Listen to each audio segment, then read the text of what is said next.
دڵی سوتا بە حاڵی زاری تفلی دڵم و چاری کرد، سەری زوڵفی لە دەمنا زەهری ماری پڕ لە زاری کرد. بەسەر ڕوخساری زەردا جۆگەلەی کێشاوە ئەشتی سوور، بە یادی سەروی باڵایەک ئەوەندەم شین و زاری کرد.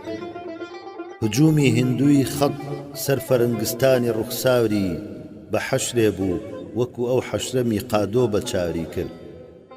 وتویانە کە ئەنان ئەو نانەیە ئەمڕۆ لە سەرخوانە، چووە چوو پێچووە کەم عەقڵە هەرکەس باسی پاری کرد.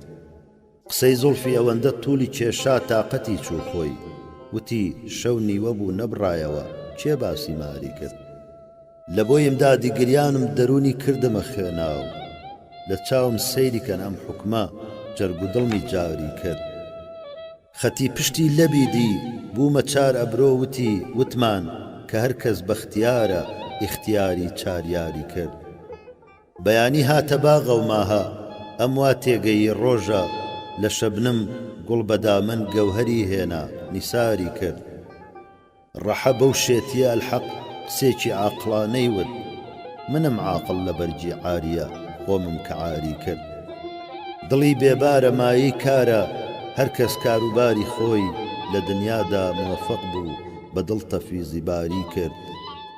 جنونی نەوزهورە مەحویە دێوانەجی مەنسوور، کە دێوانن هەموو مائیل بەبەر ئەو مەیلی داری کرد.